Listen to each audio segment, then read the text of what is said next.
Assalamualaikum warahmatullahi wabarakatuh. Salam sejahtera, salam sehat untuk kita semua. Apa kabar teman-teman? Semoga baik-baik saja bersama dengan seluruh keluarga teman-teman. Nah, kali ini saya berbicara karena banyak juga yang meminta saya untuk ngobrol tentang kesuksesan yang diraih oleh timnas putri kita di Piala AFF. Dan saya meninggalkan dulu ya persiapan dari tim U22 kita untuk Asian Cup yang sekarang berlatih di Bali di bawah pimpinan STY tentunya. Kita coba bicara dengan Claudia Schienemann dan kawan-kawan.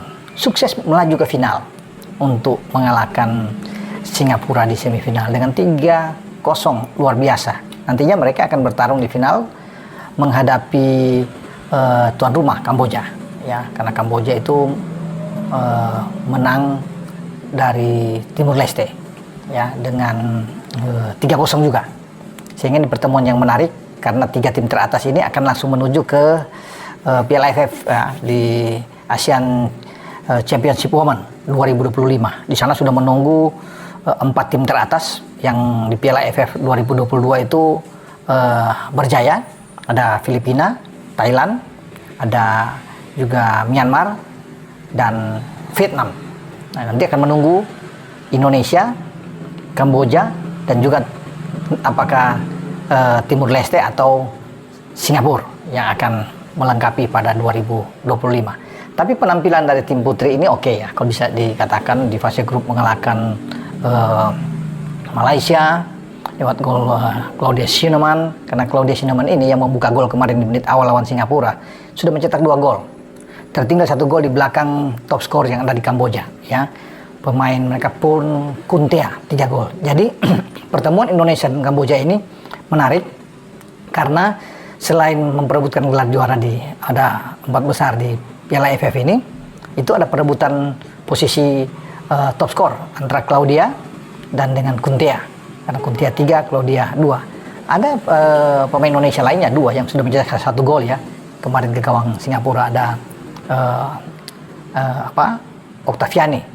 Ya, Reva Oktaviani dan Oktavianti Dwi Nurmalita. Ini 2 pemain juga yang mencetak gol gawang Singapura. Jadi mereka 1-1. Jadi kalau mereka bisa menambah 2 gol lagi, itu akan ada 3 gol bagi Oktaviani dan Oktavianti. Tetapi Claudia nampaknya bisa menyusul, ya bisa menyalip Kuntea jika mendapatkan support dari teman-temannya dan dia bisa menambah paling tidak ada 2 gol, dia akan melampaui pun Kuntea dalam babak final.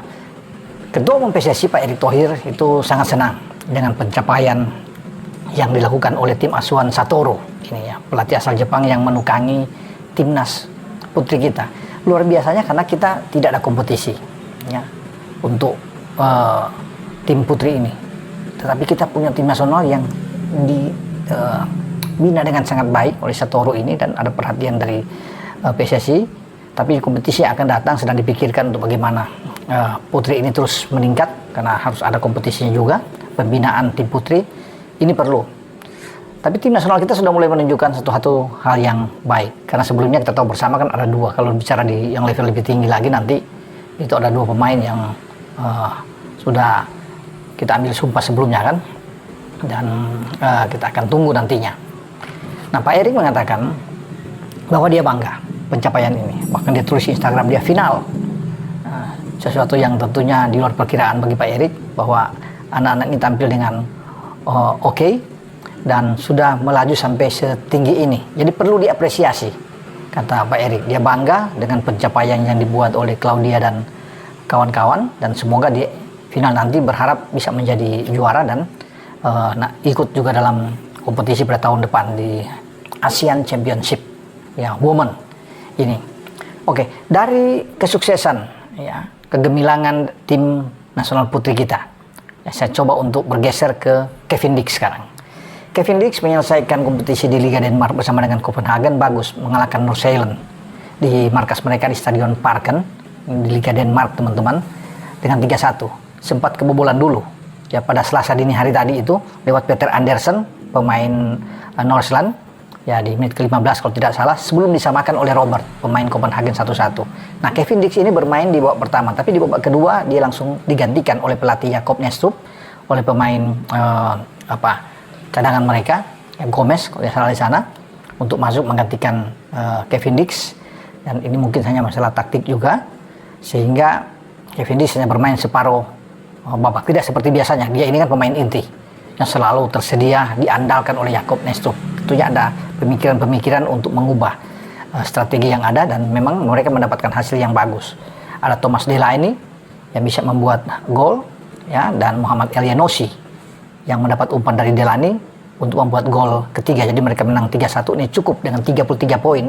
Mereka ada di puncak klasemen untuk mengakhiri pada bulan Desember ini, dan mereka akan berkompetisi lagi pada tahun depan di Liga Denmark. Walaupun posisi dari Copenhagen itu, Kevin Dix dan teman-teman itu sama dengan juara bertahan Midtjylland. Midtjylland ini juga 33, tapi mereka menang dari agresivitas gol, sehingga mereka ada di puncak klasemen. Ini kemenangan yang krusial karena Nordsjælland ini tim yang bagus. Ya, buktinya dalam pertandingan mereka, Kevin Dix dan kawan-kawan itu kalah dalam ball position, ya, penguasaan bola. Dalam percobaan menembak juga mereka kalah. Nordsjælland bahkan sampai 10 tembakan 3 on target. Ya, mungkin bagi Copenhagen tuh hanya mungkin ada 7 tembakan sana, walaupun sama-sama 3 on target, tapi penguasaan bola mereka tertinggal jauh ya dari tamunya.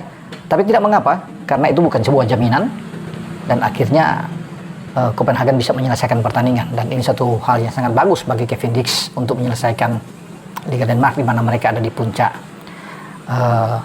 klasemen. Nah, ada juga yang bertanya bagaimana perkembangan di tim U22 kita yang sekarang berlatih di Bali. Ya, kalau kita ke sana untuk bisa melihat bahwa ada beberapa pemain juga yang sudah tidak dipakai lagi oleh STY. Ya, yang saya sudah bilang kemarin, Zaki Ashraf termasuk, ya. Ada Made Tito yang mengalami cedera, ada Suhaib yang sakit, ya. Kemudian Arsa yang tidak bisa bergabung untuk datang. Suhaib kan di Persebaya, Arsa dan Madura United yang memang tidak bisa ada, sehingga ini menjadi masalah juga dalam persiapan. Tetapi tidak mengapa, terus jalan, karena nantinya akan ada pertandingan uji coba melawan Bali United. Kemudian nanti tanggal 4 ya akan balik ke Jakarta, dan persiapan tanggal 5 itu untuk menuju ke Myanmar, karena kita akan bertarung dengan Myanmar. Nah, kita akan coba melihat juga bagaimana, apakah ketersediaan dari Ivar yang sudah tipis ini untuk bisa bergabung sama dengan Justin. Saya pikir akan sulit ya untuk bisa datang karena belum muncul juga. Ini akan berpengaruh terhadap tim, ya, karena ketidakhadiran Justin dan Ivar juga akan membuat hilang keseimbangan bagi tim U22 kita ini. Jadi makanya tidak terlalu perlu berekspektasi tinggi. Kalau ke final itu sudah luar biasa bagi kita lah dengan materi seperti ini. Ini kan kata SC hanya regenerasi ke depan bagaimana, karena fokus utama memang ada di tim senior untuk menghadapi pra Piala Dunia di grup C pada tahun depan, Australia, Bahrain, Cina, dan Jepang. Sehingga di Piala AFF ini menurunkan tim seadanya aja, tapi dengan target kita harus ke final. Bahkan sebelumnya kan ada kalau bisa juara, tapi saya pikir nggak perlulah untuk bicara untuk jadi juara itu bonus menurut saya. Ke final aja udah luar biasa dengan tim seperti ini. Kalau melihat lawan-lawan yang bagus-bagus, ya, Thailand sebagai juara bertahan, Vietnam, Malaysia juga menampilkan tim yang oke, Singapura, Filipina. Jadi kita tidak terlalu berandai-andai terlalu tinggi, tapi ya tetap kita berharap yang terbaik tentunya. Kalau kita bisa ke final, suatu lompatan yang luar biasa dengan tim saat ini. Walaupun mungkin kita punya Arhan, punya Asnawi, ya, punya Ferrari, punya Marcelino, tetapi saya pikir agak sulit, agak berat, ya. Bukan memandang ini bahwa peluang kita tidak ke sana, tapi agak sulit dengan tim seperti saat ini kalau melihat dengan komposisi pemain dari lawan-lawan kita. Namun tetap kita akan berdoa, kita berharap bahwa yang terbaik sekali lagi yang bisa dicapai oleh pasukan STY ini. Nah, kita akan tunggu sampai sebentar atau besok untuk bisa melihat. Saya akan berbicara, mungkin akan bertanya kepada Pak Marji sebagai manajer tim, apakah benar-benar sudah tertutup pintu bagi Ivar dan Justin, karena Pak Marji bilang memang tipis, peluang itu agak sulit. Nah, kita pastikan, karena kemarin juga kan sudah berkata kita akan masih tetap berupaya untuk mereka, ya. Sejauh mana upaya ini kita akan tunggu teman-temannya.